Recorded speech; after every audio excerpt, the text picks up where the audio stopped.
இந்த மாலையிலும் நாம் தியானத்துக்காக எடுத்துட்டு வேத பகுதி அப்போஸ்தலரின் புஸ்தகம் 20ஆம் அதிகாரம் 24வது வசனம். அப்போஸ்தலரின் புஸ்தகம் 20ஆம் அதிகாரம் 24வது வசனத்தை வாசி கேட்போம். ஆகிலும் அவைகளில் ஒன்றையும் குறித்து கவலைப்படேன், என் பிராணனையும் நான் அருமையாக எண்ணேன், என் ஓட்டத்தை சந்தோஷத்தோடே முடிக்கவும் தேவனுடைய கிருபையின் சுவிசேஷத்தை பிரசங்கம் பண்ணும்படிக்கு நான் கர்த்தராகிய இயேசுவினிடத்தில் பெற்ற ஊழியத்தை நிறைவேற்றவுமே விரும்புகிறேன். அப்போஸ்தலனாகிய பவுல் ரொம்ப ஒரு நோக்கத்தை குறித்து தெளிவுபடுத்தி காட்டுகிறார். குறிப்பாக சொல்கிற காரியத்தை பாருங்கள். தேவனுடைய கிருபையின் சுவிசேஷத்தை பிரசங்கிக்க பண்ணவும் படிக்கு நான் கர்த்தராகிய இயேசுவினிடத்தில் பெற்ற ஊழியத்தை நிறைவேற்றுமே விரும்புகிறேன். அப்போஸ்தலர் பவுலுக்கு தன் மனதில் இருந்த ஒரு விருப்பம், அதில் நிறைய விஷயம் இருக்குது. இதில் முதல் கிருபை, கிருபையின் சுவிசேஷம். கிருபையின் சுவிசேஷம் யாருக்கு? நல்லவர்களுக்கா கெட்டவர்களுக்கா?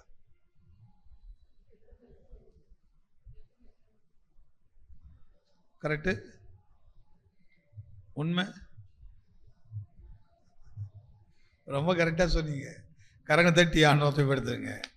கிருபையின் சுவிசேஷம் யார்களுக்கு என்றால் பாவிகளுக்கு, கெட்டு போனவர்களுக்கு.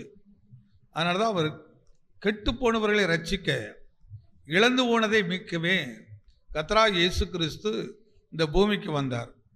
அந்த கிறிஸ்து அப்போஸ்தலனாகிய சவுல் என்கிற மனிதனை தொட்டார். சவுலை தேவன் தொட்ட பின்பு பவுல் என்கிற மறுரூபமாக்கப்படுகிறார், புது மனிதனாக மாறுகிறார். புது மனிதனாய் மாறின பின்பு அவர் தாம் பெற்றது கிருபையை, அதாவது பாவிகளை எப்படி ரட்சிக்கிறார் என்பதற்கு என் வாழ்க்கை ஒரு அனுபவம் என்பதை எடுத்துக்கொண்டு அவர் எல்லா இடத்துக்கும் பிரயாசப்படுகிறார், எல்லா இடத்துக்கும் ஓடுகிறார். அவருக்கு அந்த அன்பு எப்படி அவர் நெருக்கி ஏவியது. ஆனால் தான் கிறிஸ்துவின் அன்பு என்னை நெருக்கி ஏவுகிறதாம். ஒரு மனுஷருக்குள் கிறிஸ்துவை பற்றி ஒரு அன்பு இருந்தால் அந்த அன்பு நம்மளோட பேசிக்கிட்டே இருக்குமா, ஏவிக்கிட்டே இருக்குமா. நீ இதை போய் செய், நீ இதை பண்ணு, நீ மௌனமாக இருக்காத, நீ செய்கிற தவறு, இந்த நேரத்தில் நீ மௌனமாக இருந்தால் எப்படி, நீ இந்த இவரோடு போய் பேசு, இவர்களுக்காக மனஸ்தாப்படு, இவர்களுக்காக போய் ஜெபம் பண்ணு, இவர்களுக்காக போய் புத்தி சொல்லு, அப்படி என்று அந்த கிறிஸ்துவின் அன்பு நம்மளை நெருக்கி ஏவிக்கிட்டே இருக்குமா. ஒன்று நம்ம சுவாமம் சொல்லு, அவர்களுக்கு என்ன போய் நான் சொல்லுவது, அவர்கள் பயங்கரமான மனிதர்கள் ஆச்சுதே, துன்மார்க்கர்கள் ஆச்சுதே, பாவிகளாய் மாறிவிட்டார்களே, இந்த பாவிக்கு போய் நான் என்னத்தை சொல்லுவது என்று நம்முடைய மாம்சத்தில் ஆவி சொல்லும். மாம்சத்தில் இருக்கிற உணர்வுகள் இந்த தேவ திட்டத்தை நிறைவேற்றக்கூடாதபடிக்கு, தேவ நோக்கத்தை நிறைவேற்றக்கூடாதபடிக்கு அதுக்கு எதிராக மாம்ச ஆவி போராடும், மாம்சத்து உணர்வுகள் போராடி கொண்டே இருக்கும்.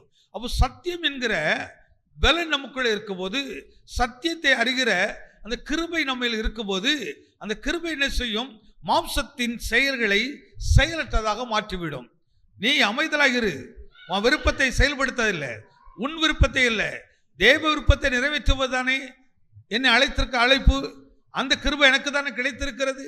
அதனால தான் என் மேல கர்த்தர் கிருபையாய் ரட்சித்தார்.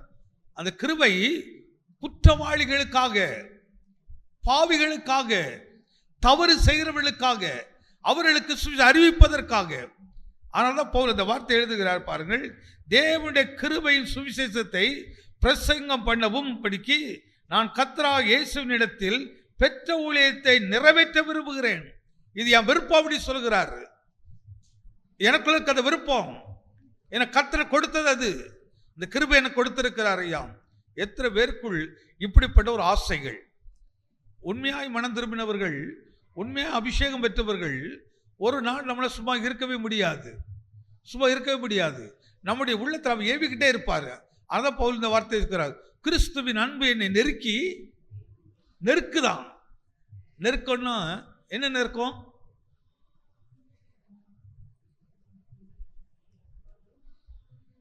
ஒருத்தனை துன்பப்படுத்த நெருக்கம் ஒன்று இருக்குது, ஒருத்தர் கஷ்டத்தை கொடுக்க நெருக்கம் இருக்கிறது.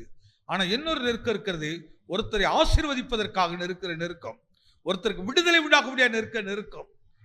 நீங்க இதை செய்யுங்க, எப்படியாவது இந்த கர்த்தரை தேடுங்க, இந்த கர்த்தரை வார்த்தையை நம்புங்க, இந்த கர்த்தருடைய வார்த்தை விடுதலை ஆக்கும் என்று நமக்குள் அந்த நெருக்கம் வரும்போது நாம் பிரயாசப்பட்டு அவருக்கு சொல்லுவோம், வாஞ்சியோடு சொல்லுவோம்.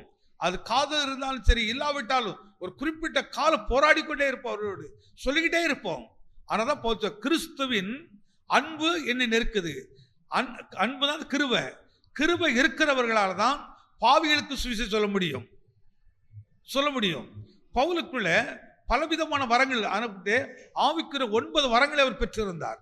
ஆனால் அந்த பாவிகளை பார்க்கும்போது பேசுவார், பரிசுத்தவான்களை பார்க்கும்போது பேசுவார், நீதிமான்களை பார்க்கும்போது பேசுவார், சபையை பார்க்கும்போது பேசுவார், விழுந்து போனவனை குறித்து பேசுவார், வரப்புற காரியத்தை குறித்து பேசுவார். அற்புதமான செய்திகளை எல்லாம் தேவன் பவுல் மூலமாக வெளிப்படுத்தி காட்டினார். அந்த ஊழியத்தை செய்கிற கிருபை அவர் கொடுத்தார். இந்த அற்புதமான மாலை பொழுதில ஆண்டவரே, எனக்கும் அந்த கிருபை கிடைக்கட்டும் ஐயா, அந்த கிருபை எனக்கு தாரும், அப்படிப்பட்ட கிருபை எனக்கு தாரும். அந்த வார்த்தை இருக்கிறோம். இதை படிக்கும்போது இப்போதான் ஒரு கரெக்டாக ஒரு 6:15 மணிக்கு இந்த வார்த்தையை எடுத்தேன், 6:15 எடுத்தேன். இந்த வார்த்தை படிக்கும்போது என் உள்ளத்தில் ஒரு பெரிய சந்தோஷம் கிடைச்சது.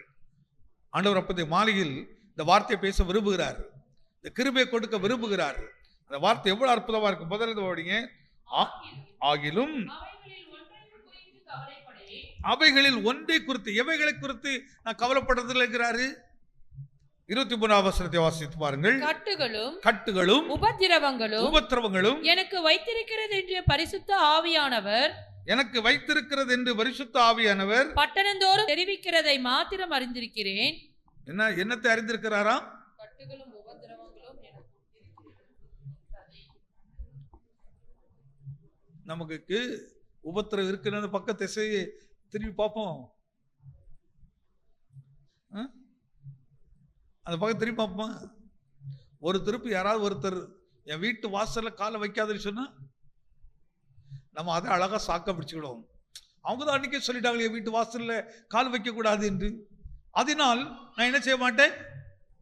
ஆனா கிறிஸ்து அன்பு நம்ம நெருக்கிய போது சொல்லுங்க, அவர் காலை வைக்க கூடாதுன்னு சொன்னாலும் ஆண்டவருடைய அன்பு நம்மளை என்ன செய்யும், நெருக்கி ஏவும். போய் காலை வையே. அவர்கிட்ட அன்பு இல்லை, உன்கிட்ட அன்பு இருக்குது. அவர்கிட்ட கிருபை இல்லை, அவனோட கிருபை இருக்குது. உன்கிட்ட கிருபை சுவிசேஷத்தை கொடுத்திருக்கிறேன், கிருபையின் ஊழியத்தோட கொடுத்திருக்கிறேன். இது உனக்காக இல்லை, எனக்காக நீ செய். ஆனாதான் தனக்கானவைகள் அல்ல பிறனுக்கானவைகளையே நோக்குவானாக. இதெல்லாம் எல்லாராலும் செய்ய முடியாதுங்க. அந்த விசேஷ கிருபை, அந்த கிருபை சுவிசேஷத்தின் வரத்தை பெற்றவர்கள் மட்டும்தான். இந்த தாழ்மையான, இதெல்லாம் தாழ்மையான ஊழியங்கள், இதெல்லாம் பொறுமையான ஊழியங்கள், இதெல்லாம் சகித்து கொண்டு செய்கிற ஊழியங்கள். ஏன்னா நம்ம எல்லாத்துக்கும் ரொம்ப ரோஸெல்லாம் உண்டு. நான் நிறைய உப்பு போட்டு சாப்பிட்றேன்ல, நிறைய காரெல்லாம் சேர்க்குறோம். ஆனால் நமக்கு என்ன இருக்குது, நிறையா என்னக்கா கொஞ்சம் ரோஸெல்லாம் இல்லை, நமக்கு ரொம்ப ரோசம் இருக்குது. ஒரு வார்த்தை சொல்லிட்டேன்னா அதுக்கப்புறம் நம்ம என்ன செய்ய மாட்டோம். நான் சொல்லுவேன், உங்களை ரோஸெல்லாம் இருக்கட்டும், அந்த ரோஸை வேற இடத்துல காட்டுவோம். எதில் காட்டுவோம்? வேற காட்டுவோம். ஒரு எதிரி வர்றாரு, அவர் கிட்ட பேசவே கூடாதுன்னு என் மனம் சொல்லுது. அந்த மனதுக்கிட்ட நான் சொல்லணும், எனக்கு ரொம்ப ரோசம் விட்டு தெரியுமா? என்ன ரோசம் எனக்கு இருக்கு தெரியுமா? கிருபை என்கிட்ட இருக்குது, கடவுள் கிருபை சுவிசேஷம் கொடுத்திருக்கிறாரு, எனக்கு ஒரு ரோசம் இருக்குது. அவரை எப்படியாவது மீட்டு எடுக்கணும், அவர் தப்பை சுட்டி காட்டி மீட்டு எடுக்கணும். அந்த ரோசத்தை கர்த்தர் கொடுத்துக்கிறார். ஆனால் தான் நமக்கு சில இடத்துல ரோசம் இருக்கணும், சில இடத்துக்கு இருக்கக்கூடாது. சில இடத்துல ரொம்ப எமோஷனல் இருக்கணும், சில இடத்துக்கு இருக்கக்கூடாது. இந்த இடத்துல வரும்போது நானும் என் ஆண்டவரும் தான், என்னை அழைத்த அழைப்பு தான், எனக்கு கற்றுக் கொடுத்த கிருபை தான். எனக்கு கிருபையின் என்ன கிருபையை கொடுத்திருக்கிறாரு? கெட்டவனுக்கு சத்தியம் சொல்ல, துன்மார்க்கு சத்தியம் சொல்ல, மீறுதல் உள்ளவனுக்கு சத்தியம் சொல்ல கர்த்தர் அழைத்திருக்கிறார். அதனால சபையில் இந்த ஊழியங்கள் ரொம்ப அவசியம், இந்த பிராக்டிக்ஸ் ரொம்ப அவசியம். எத்தனை விரும்புகிறீங்க என்னை துன்பப்படுத்துறவர்கள் வீட்டு வாசலில் காலை வைக்கிற விரும்புகிறேன்? அவங்க மட்டும் கை வைத்து ராமின்னு சொல்லுங்க.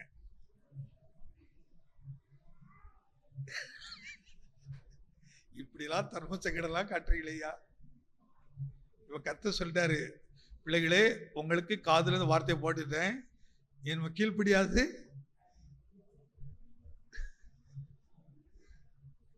அது உங்க பாடு. நான் உங்களுக்கு சொல்லிட்டேன், நாளைக்கு இப்படி ஒரு சத்தியலங்க சொல்லிக் கொடுக்கலையேன்னு சொல்ல முடியாது, சொல்ல முடியாது. நான் நிறைய இடத்துக்கு போகாம இருக்கலாம், ஆனா வரக்கூடாதுன்னு சொல்ல இடத்துக்கு போயிருக்கேன். நேர போய் கேட்பேன், என்னத்துக்கு, எதுக்கு வரக்கூடாதுன்னு சொன்னீங்க, என்ன விஷயம்? அவங்க ஏதாவது ஒரு நோக்கத்தில் சொல்லியிருப்பாங்க, தப்பா புரிந்து ஏதாவது சொல்லியிருப்பாங்க. அப்போ அவங்களுக்கு அதை புரிய வைக்க வேண்டிய நம்முடைய வேலை. அதை போய் அதுக்கப்புறம் இல்லை இப்படி நாங்கள் தப்பா புரிஞ்சுக்கிட்டோம் அப்படின்னு சொல்லுங்க. அதுக்கப்புறம் நீங்க வர்றீங்களா வரலையா அது உங்க பாடு. பயப்படக்கூடாது. ஏன்னா ஆண்டு ஒரு அழகான வார்த்தை, நீ சத்துருக்களுடைய மேடுகளை நீ சத்துருக்களுடைய வாசலை என்ன செய்வான், விதிப்பாய். நீ உள்ள போவா, எதுக்கு உள்ள கொண்டு போறா தெரியுமா? உள்ள கொண்டு போய் அந்த கெட்ட சுவாத்தை மாற்றுவதற்கு தான், தப்பான எண்ணத்தை எடுத்து அவர்களை நீதிக்குள்ள நடத்துவதற்கு. ஆனால்தான் அந்த வார்த்தையில சொல்றேன், குற்றவாளிகளுக்கு அந்த சத்தியத்தை அறிவிக்கணும், குற்றமுள்ளவர்களுக்கு அதை அறிவிக்கதான் பவுல் சொல்கிறாரு. என்ன கர்த்தர் அபிஷேகம் பண்ணியிருக்கிறாரு, இந்த ஊழியத்தை கர்த்தர் கொடுத்திருக்கிறாரு. அப்ப இது ஊழியங்க, இது உங்க குடும்ப பிரச்சனை கிடையாது, உங்க தனிப்பட்ட பிரச்சனை கிடையாது, இது கர்த்தருடைய பிரச்சனை, இது கர்த்தருடைய எதிர்பார்ப்பு. இப்ப ஊழியம் உங்களுக்கா கர்த்தருக்கா? ஊழியம் உங்களுக்கு செய்றீங்களா கடவுளுக்கு செய்றீங்களா? அவன் கர்த்தர் சொன்னா என்ன எப்படி பண்ணி, நான் சொல்ல கரெக்டா தப்பா? கரெக்டா தப்பா? கொஞ்சம் பேசுங்க. நம்ம சபையில் இந்த எல்லா சபையிலும் பேசுற மாதிரி இல்லை. இங்க வார்த்தையும் குடும்பமும் தான், வார்த்தையும் நானும் நீங்களும் தான், வசனமும் நானும் நீங்களும். ஆலயங்கிறது கட்டடத்துக்காக பேசுறது இல்லை, நாம தான் இப்படி ஆலயம். ஏன்னா கடைசி காலம் இதெல்லாம் சொல்ற மாதிரி பின்னாடி ஒரு காரியத்தை போல விளங்கிடுங்க. அப்போ இந்த சுவிசேஷம் யாருக்கு? பாவிகளுக்கு.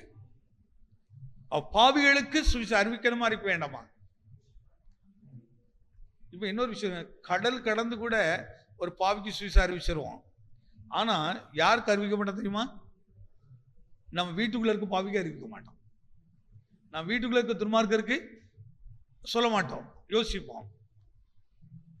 இல்ல ஆண்டவரே, என் மேல இன்னைக்கு இந்த கிருபையை அபிஷேகத்தை நீங்க என் மேல வைத்துக்க நான் நம்புகிறையா, விசுவாசிக்கிறையா. எனக்கு இப்படிப்பட்ட சாட்சியெல்லாம் கேட்கறது ரொம்ப ஆசை. நம்ம சபையில் அடுத்த வாரத்துல அந்த வருஷம் முடிஞ்ச உடனே சாட்சிக்கு ஒரு 5 நிமிஷம் கொடுப்போம். அந்த நேரத்தை சாட்சி சொல்கிறவர்கள் இப்படிப்பட்ட சாட்சிகள் சொல்லணும்னு விரும்புகிறேன். கர்த்தர் உங்களை ஆசீர்வதிப்பாராக. அடுத்து இன்னொரு காரியத்தை காட்ட பாருங்க. ரோமருக்கு எழுதின நிருபம் 10ஆம் அதிகாரம். அப்போஸ்தலர் பவுல் ரோமருக்கு எழுதின 10ஆம் அதிகாரத்தில் 15வது வசனத்தை வாசிக்கலாம். அனுப்பப்படாவிட்டால் எப்படி பிரசங்கிப்பீர்கள்? சமாதானத்தை கூறி நற்காரியங்களை சுவிசேஷமாய் அறிவிக்கிறவர்களுடைய பாதங்கள் எவ்வளவு அழகானவைகள் என்று எழுதியிருக்கிறதே. இந்த வார்த்தை எவ்வளவு அற்புதமா இருக்கு பாருங்க. இது யாருக்கு இந்த சுவிசேஷம்? பிரச்சனையில் உள்ளவர்களுக்காக. யாருக்கு?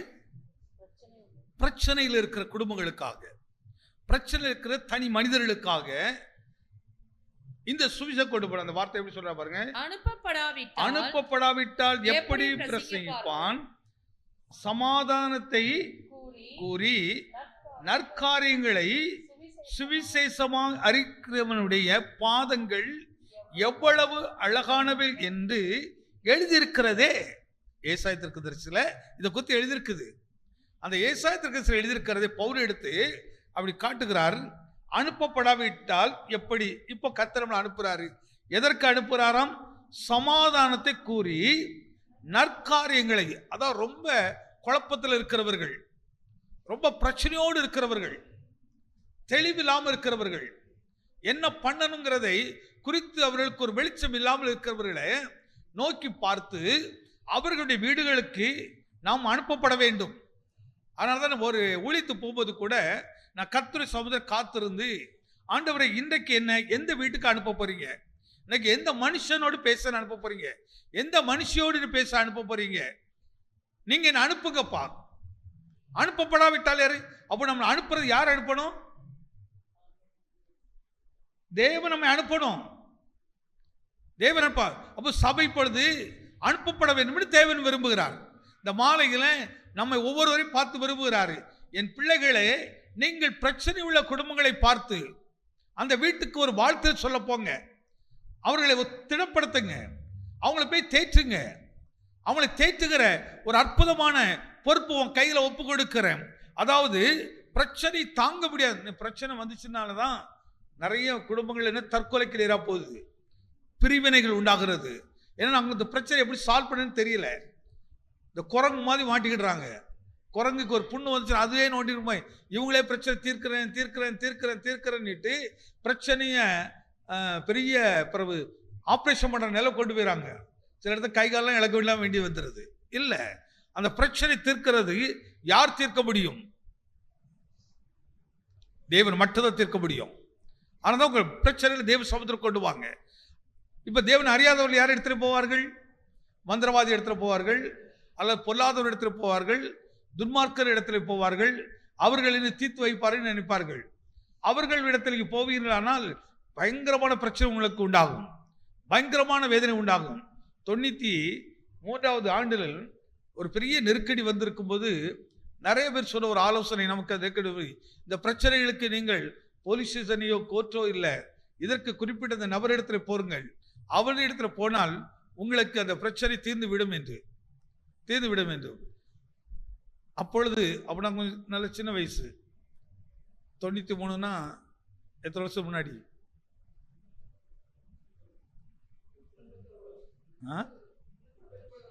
30 வருஷம் முன்னாடி.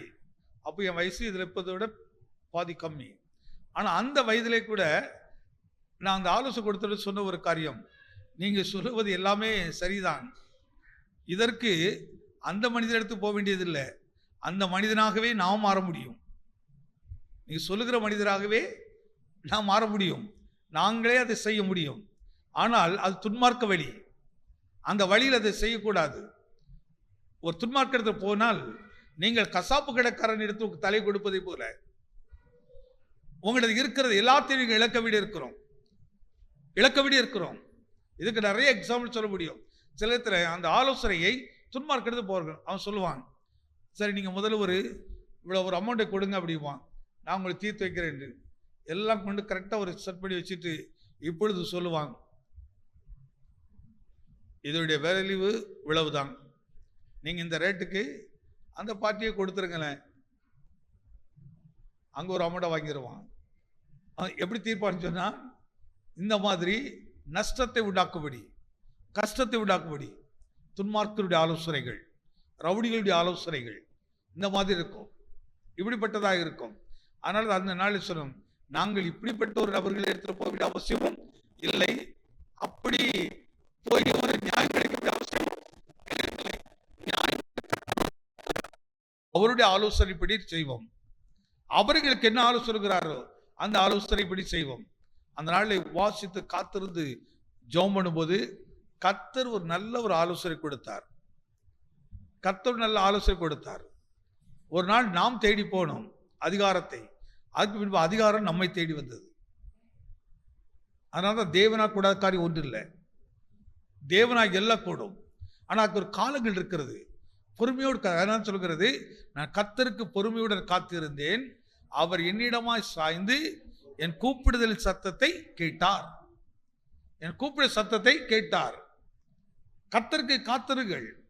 குழப்பம் உள்ளவர்கள், பிரச்சனை உள்ளவருக்கு போய் நாம் எல்லாம் தேவனுடைய பிள்ளைகள் நல்ல ஆலோசனை கொடுக்க கர்த்தர் வைத்திருக்கிறார், நல்ல உபதேசம் சொல்கிற ஆலோசனை கொடுத்திருக்கிறார். நம்மை ஒவ்வொருவரும், நானும் நீங்கள் சாதாரண மனிதன் இல்லை. காலத்தை பார்த்தால் எல்லாரும் நம்ம யார்கள் இருக்க, எல்லாரும் போதிக்கிறவர்கள். நீங்க நம்புறீங்களா நம்பலையா? வருணன் பார்த்தீங்கன்னா சாதாரண ஒரு ஆள் கிடையாது, ஒரு நல்ல தீர்க்கதரிசி தாய்க்கு பிறந்த பிள்ளைகள், நிறைய விஷயங்கள் அறிந்திருக்கிறாங்க. இப்போ எத்தனை பேருக்கு அவங்க என்ன செய்ய முடியும்? நிறைய செய்கிறாங்க, இன்னும் நிறையா செய்யணும். என்ன மனதில் நான் புது ஒரு விஷயத்த, நமக்கு ஜுரமா இருந்துச்சுன்னா இன்னொரு ஜுரமா இருக்கவங்கள போய் பார்த்து, அவங்கள போய் பார்த்து இதெல்லாம் ஒன்றும் இல்லைன்னு சொல்லி பாருங்களேன். உங்களுக்கு ஜுரம் இருக்கிறது நீங்கள் மறந்துடுவீங்க. உங்களுக்கு பிரச்சனை இருக்கிறது நீங்கள் மறந்துடுவீங்க. நீங்கள் இன்னொருத்த தேற்றி பாருங்கள். நீங்கள் இன்னொருக்கு சமாதானத்தை கூறி பாருங்கள். இன்னொருக்கு நன்மை செய்து பாருங்கள். உங்களுக்கு அந்த நன்மை தானாகவே கிடைத்திரும். அந்த ஆரோக்கியம் நம்ம தானாகவே கிடைத்திரும். அந்த விடுதலை தானாகவே உங்களுக்கு கிடைக்கும். அந்த வார்த்தை அப்போஸ்தலன் பவுல் எப்படி எடுத்து காட்டுறா பாருங்க. அனுப்பப்படவிட்டால் எப்படி பிரசங்கிப்பான்? சமாதானத்தை கூறி நற்காரியங்களை. ஐயா, எதுக்கு கர்த்தர் நம்மளை அனுப்புறாரு? அந்த வீட்டு போன உடனே என்ன முதல்ல கூறணும்? கண்ணீரோடு இருந்தா கூட அவங்கள ஒரு லேடிஸாக இருந்தீங்கன்னா, அவங்க ரொம்ப பிரச்சனையோடு இருக்கும்போது நீங்கள் முதல்ல போய் ஒன்றும் பேச வேண்டாம். அவங்களுக்கு ஒரே ஒரு விஷயம் செய்யுங்க. என்ன பேசுங்க? இம்மானு கொஞ்சம் வாங்களேன். காய் குடிக்கிறோமா? வேற ஒரு விஷயத்தை நீங்க செய்யணும். அவங்க வீட்டில் போயிட்டு அவங்கள பார்த்துட்டு கொஞ்ச நேரம் அவங்க முகத்தை பார்த்துட்டு ஒன்றும் கவலைப்படாங்க அப்படின்ட்டு அவருக்கு என்ன செய்யுங்க? கொஞ்சம் கட்டி பிடிச்சிட்டு அவங்களுக்கு கொஞ்சம் தடை விடுங்க. ஒன்றும் பயப்படாங்க. கர்த்தர் பார்த்து கொள்வாரு. கர்த்தர் உங்களுக்கு சமாதானம் கொடுப்பாரு. கர்த்தர் உங்களுக்கு பலன் கொடுப்பாரு. அப்படின்னு கட்டி பிடிச்சி அவனுக்கு கொஞ்சம் அப்படி பேசி பாருங்களேன். ஆனா இது உலகம் செய்கிறது. ஆனா தேவ பிள்ளைகள் அது செய்கிறது இல்லை. அதனால்தான் பவுல் சொல்கிறார், பரிசுத்த முத்தத்தோடு ஒருவரை ஒருவர் வாழ்த்துங்கள். ஒரு ஜென்ஸா இருந்தா ஜென்ஸ் என்ன செய்யணும்? அவங்கள கரத்தை பிடித்துடுங்க. ஏன் பிறகு கவலைப்படுகிறேன்? பிடித்து அவளை கட்டி பிடித்து, ஒன்றும் இல்லை, இந்த பிரச்சனை ஒன்றும் இல்லாமல் போயிடும்.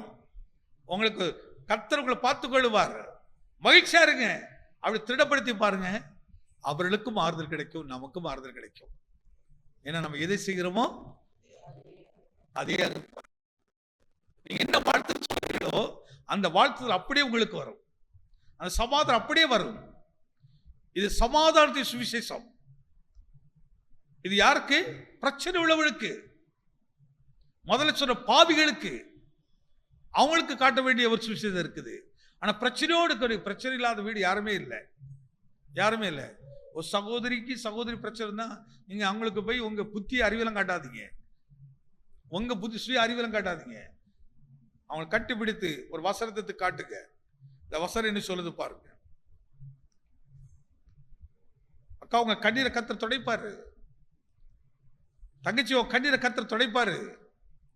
சித்தி, உங்க கண்ணீரை துடைப்பாரு. பெரியம்மா, உங்க கண்ணீரை துடைப்பாரு. அப்படி திடப்படுத்தி பாருங்க. ஒரு சின்ன பிள்ளையா இருந்தா கூட இந்த ஊழியத்தை செய்யணும். இப்போ ஜோசனா சின்ன பிள்ளை இல்லை, அவள் சின்ன வயதிலே தாய் கருவில் இருக்கும் போதே கர்த்தர் வார்த்தை கேட்டு பழகிறாள். சிலுவையை சுமந்தாதான் என்ன வருமா? சிந்தையே மாறுமா? சிந்தை அல்ல மாறாது. மிருக சிந்தை உள்ள இருந்துகிட்டே இருக்கும். அந்த கோப சிந்தை உள்ள இருந்துகிட்டே இருக்கும். பழி வாங்குற சிந்தை இருந்துகிட்டே இருக்கும். அந்த பழி வாங்குற உணர்வை நம்ம தூண்டிக்கிட்டே இருக்கும். ஒரு விஷயம் நல்ல விளங்கிடுங்க. இந்த உலகத்தின் ஆவி நம்ம பேசுறது, நம்ம உணர்த்துறதுலாம் ரொம்ப அறிவா இருக்கும், கரெக்டா இருக்கிற மாதிரி இருக்கும். ஆனா வசனம் தான் தோல் உரிச்சு காட்டும். அதை வசனம் அதை நமக்கு தவறு என்பதை தெளிவுபடுத்தி காட்டும். அதனாலதான் வசனத்துக்கு பயந்து நடக்கிறவனே நோக்கி பார்ப்பே சொல்றாரு. அப்படிங்க இந்த உலகத்தின் முன்னாடி போய் நிற்காதீங்க. வசனத்துக்கு முன்னாடி நின்று பாருங்க. அந்த வசனத்துக்கு முன்னாடி நின்று பார்க்கும்போது சிந்தையில என்ன இருக்குங்கிறத காட்டிடும். அப்போ சமாதானத்தை ஊழியத்தை யாருக்கு கர்த்தர் கொடுக்கிறாரு? யாரால் அதை செய்ய முடியும்? சிலுவை சுமக்கிறவர்களால் தான். சிந்தையில் மாற்ற வருகிறவர்களால் தான். சிந்தை மாற்றப்பட வேண்டும். அவர்கள்தான் கஷ்டப்படுகிறவர்களுக்கு, குறிப்பாக பிரச்சனை உள்ளவர்களுக்கு நீங்கள் நல்ல ஆலோசனை கொடுக்க முடியும்.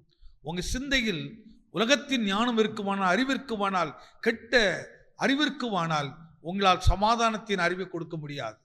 சமாதானத்தின் ஆலோசனை கொடுக்க முடியாது. அந்த ஊழியத்தை செய்யவே நாம் முடியாது. பிரச்சனை உள்ளவர்களுக்கு சமாதானத்தை கூறவினால பவுல் அந்த காரியத்தை எடுத்து காட்டுகிறார், அழகா சொல்கிறார். எப்படி சொல்கிறார் பாருங்கள். சமாதானத்தை கூறி நற்காரியங்களை சுவிசேஷமாய் அறிவிக்கிறவுடன் பாதங்கள், அந்த அந்த வார்த்தை ரொம்ப அற்புதமா பாருங்க. அப்படி அந்த வேலையை செய்கிறவனுடைய பாதம் எப்படி இருக்குமா? கரங்களை தட்டி ஆண்டவர் நாமத்தை பயன்படுத்துங்க. அந்த பாதத்தை கர்த்தர் எப்படி கனத்தை அழகுள்ளதா மாற்றுகிறார். நம்ம அழகுன்னா எங்கெல்லாம் பார்க்கிறோம்?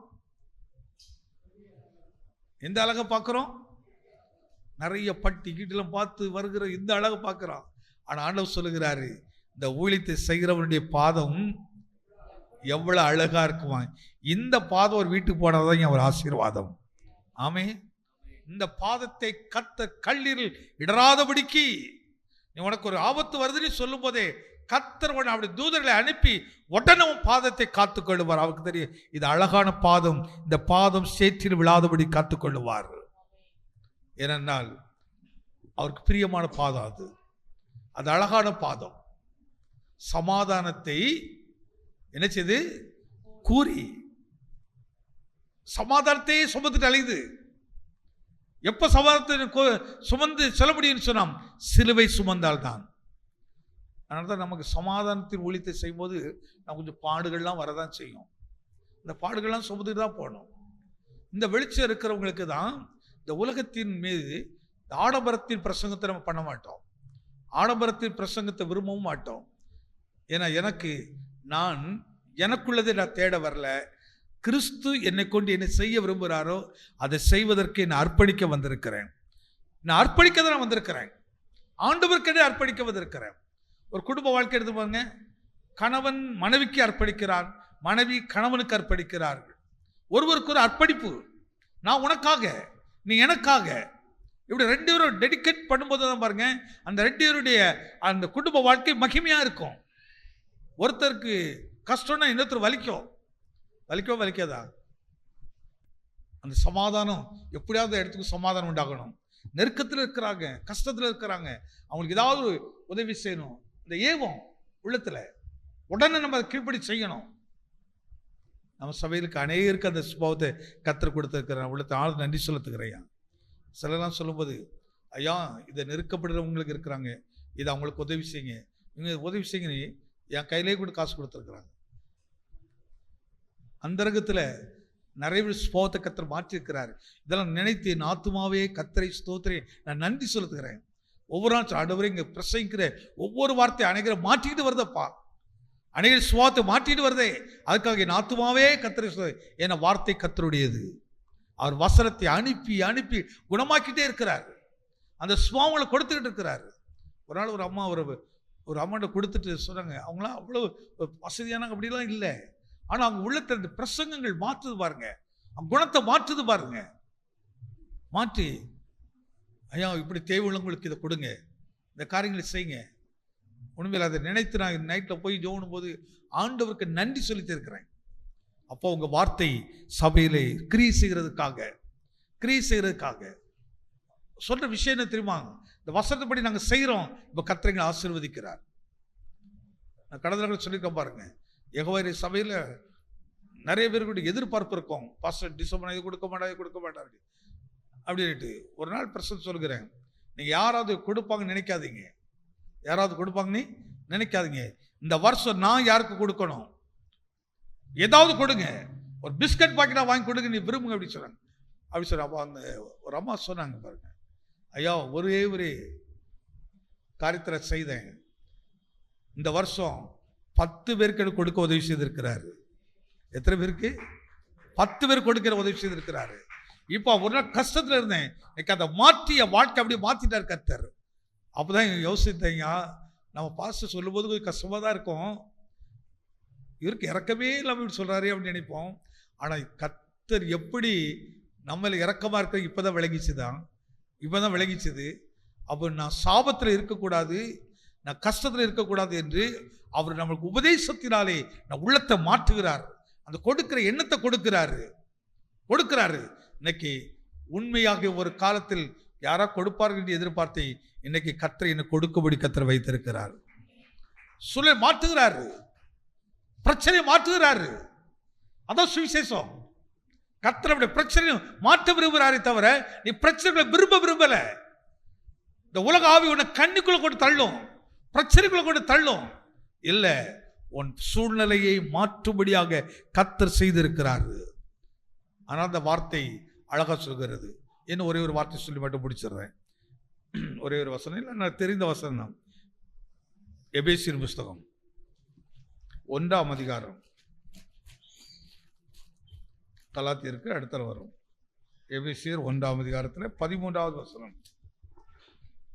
நீங்களும் உங்கள் ரட்சிப்பின் சுவிசேஷமாகிய சத்திய வசனத்தை கேட்டு விசுவாசிகள் ஆனபோது வாக்குத்தத்தம் பண்ணப்பட்ட பரிசுத்த ஆவியால் அவருக்குள் முத்திரை போடப்பட்டீர்கள். மீண்டும் ஒரு வேளை சேர்ந்து வாசிப்போம். நீங்களும் உங்கள் ரட்சிப்பின் சுவிசேஷத்தை சத்திய வசனத்தை கேட்டு விசுவாசிகளான போது வாக்குத்தத்தம் பண்ணப்பட்ட பரிசுத்த அவர்களுக்கு முத்திரை போடப்பட்டீர்கள். இது யாருக்கு சொல்றாருன்னா,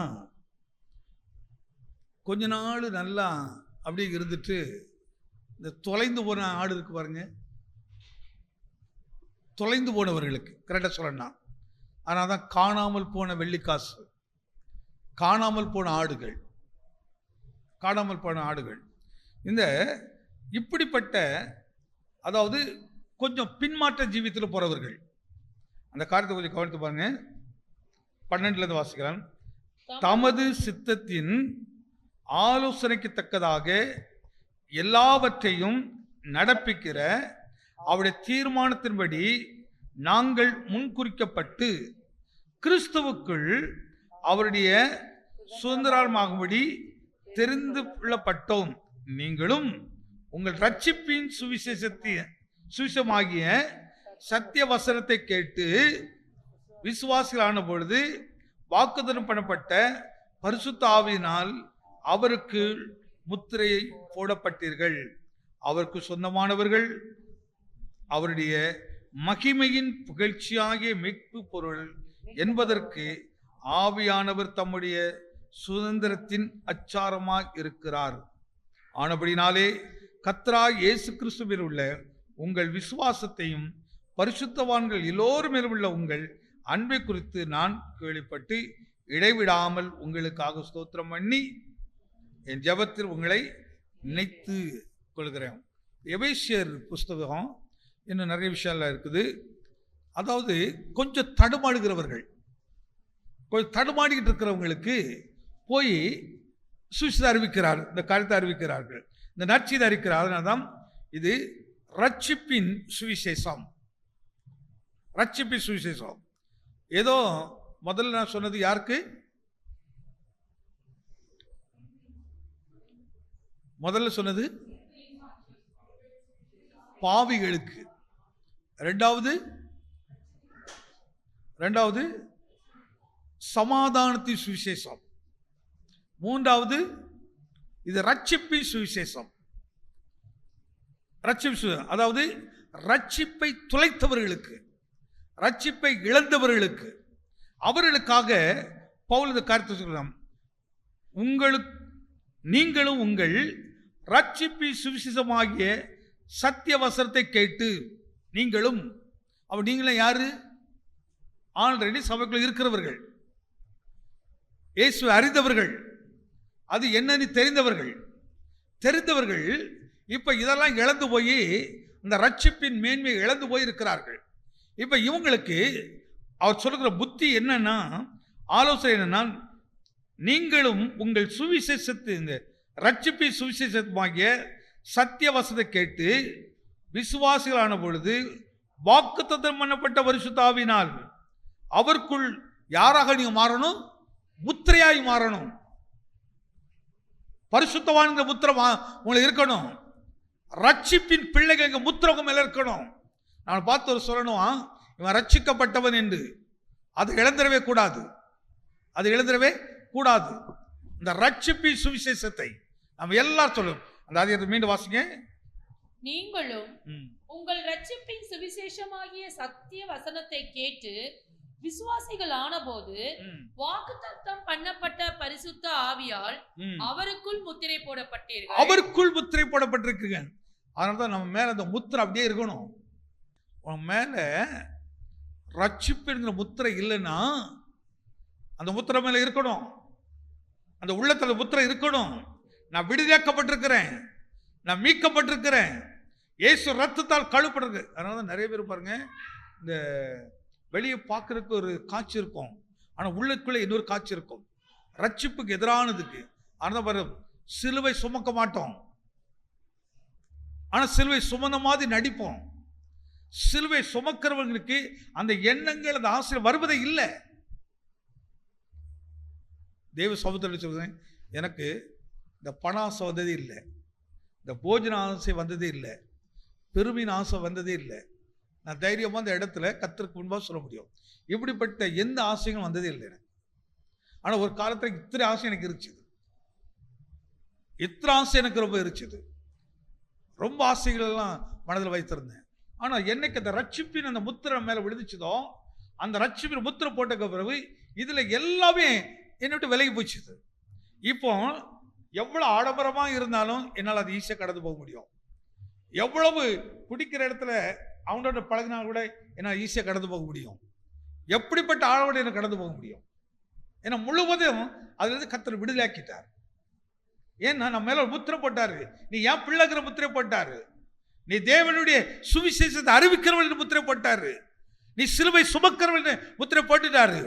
ஆனால் சிலுவை எனக்கு முன்னே, உலகம் எனக்கு இப்ப பின்னால இருக்குது, முன்னாடி வருமா? வராது. பவுல் இதெல்லாம் அனுபவித்து சொல்கிறாரு, புத்தி சொல்கிற சபைக்கு, சபையை நீ என்ன செய்திராத, ரட்சிப்பை இழந்துராத, உன் மேல ரட்சிப்பு முத்திரை இருக்குது. ஆனாங்க ரட்சிக்கப்பட்டவங்கள பேசும்போது கூட ரொம்ப ஜாக்கிரதையா பேசணும். நம்ம செயல்கள் ஜாக்கிரதையா இருக்கணும், உணர்வுகள் ஜாக்கிரதையா இருக்கணும், நம்ம அன்பு ஜாக்கிரதையா இருக்கணும். எந்த இடத்துல ரட்சிப்பு குறைஞ்சிடக்கூடாது, நம்ம அன்பு குறைஞ்சக்கூடாது, நம்ம சமாதானம் குறைஞ்சிடக்கூடாது. நமக்கு சாப்பாடு இல்லாமல் இருக்கலாம், நிறைய கஷ்டங்கள் இருக்கலாம், நிறைய பாடுகள் இருக்கலாம். ஆனால் அவைகள் மத்தியில் நிறைவானது வரும்போது குறைவானது எல்லாம் ஒழிஞ்சு போயிருப்பாருங்க. அந்த நிறைவை சபை மூலமாக கர்த்தர் கொடுத்துக்கிட்டே இருக்கிறாரு. அதனாலதான் அனுப்பப்படாவிட்டால் எப்படியா நாங்கள் போய் சுவிசேஷிக்க முடியும்? அவர் சுவிசேஷத்தை யார் நமக்கு அனுப்பிட்டே இருக்கிறார்? நம்மை உண்டாக்கின தேவன், நம்ம உருவாக்கின தேவன், அவர் அதை அனுப்பிக்கிட்டே இருக்கிறார். என் பிள்ளைகளுக்காக தாகத்தோடு. அதனால்தான் இந்த காலை ஆராதனைக்கு மாலை ஆராய்க்கு ரொம்ப வித்தியாசம். மாலையில் வருகிறவர்கள் வாஞ்சி உள்ளவர்கள், என்னோடு ஆண்டவர் பேசணும், ஆண்டவர் என்னை நடத்தணும் என்று ஒரு பெரிய எதிர்பார்ப்போடு அவர் தாகத்தோடு வருகிறவர்கள். கவனிக்கிறாரு, என் பிள்ளைகளை வெறுமை அனுப்பக்கூடாது, அவர்களை ஆசீர்வதித்து அனுப்பணும். உண்மையிலேயே நம்ம எப்படி ஆசீர்வதித்து கர்த்தர் நடத்துறாரு. ஏன்னா அவங்க மேல முத்திரை இருக்குது, ரட்சிப்பு முத்திரை மேல கர்த்தர் வைத்திருக்கிறார். நம்மளை குறித்து மற்றவர் நல்ல சாட்சி கொடுக்கணும். அதுதான் நீதிமான் மரித்தாலும் பிழைப்பான், வாழ்ந்துட்டே இருப்பார்கள். இதை இந்துக்கள் மறுஜென்மம் அப்படிங்கிறீங்க இல்லை, அவர் செயல்கள் அதை யாரும் அழிக்கவே முடியாது. யாராவது அழிக்க முடியுமா? செய்த நன்மைகளை யாராவது அழிக்க முடியுமா? அவர் செய்த நல்ல சுபாவங்களை யாராவது அழிக்க முடியுமா? எப்படி நன்மையை அழிக்க முடியாதோ அதே போல கெட்டதை அழிக்க முடியாது. ஆனால் தான் அந்த கெட்ட கிரியைகளுக்கு சுபாவங்களுக்கு நம்ம இடம் கொடுக்கக்கூடாது, துர்க்கிரியைகளுக்கு இடம் கொடுத்துடக்கூடாது. இந்த ரட்சிப்பு சுவிசேஷம் நம்மளை செயல்பட்டுட்டே இருக்கணும். அப்பா, என் மேல உள்ள அபிஷேகம் இருக்குது, என் பரிசுத்த ஆவியானவர் இருக்கிறாரு, அவர் என்னை நடத்துகிறாரு, நான் ஒரு நாளும் தீமைக்கு இடம் கொடுக்க மாட்டேன். அதனால தான் பவுல் எழுதுறாரு பாருங்க, நீங்கள் உங்கள் ரட்சிப்பின் சுவிசேஷமாகிய சத்திய வசனத்தை கேட்டு. நம்ம கேட்கிறோமா கேட்கலையா? என்ன வசனத்தை கேட்கிறோம்? ரட்சிப்பு சுவிசேஷமாகிய சத்திய வசனம். வெறும் ரட்சிப்புன்னு சொல்லிட்டு பாருங்களே, அதுக்குள்ள சத்தியம் இருக்குது, அதுக்குள்ள உண்மை இருக்குது. அந்த உண்மையை என் மேல முத்திரையா கர்த்தர் வைத்திருக்கிறாரு. அதாவது ஒரு பிராண்ட் என் மேல இருக்குது, நான் கிறிஸ்துவின் மகள் என்று கிறிஸ்துவின் மகன் என்று, கிறிஸ்துவின் சபை என்று, கிறிஸ்துவின் குடும்பங்கிற ஒரு முத்திரையை கர்த்தர் வைத்திருக்கிறார். இந்த முத்திரையை தான் பார்த்து பிசாசு நடுங்குங்க. இந்த முத்திரை பார்த்தா நடுங்கும், வந்து பார்க்கும்.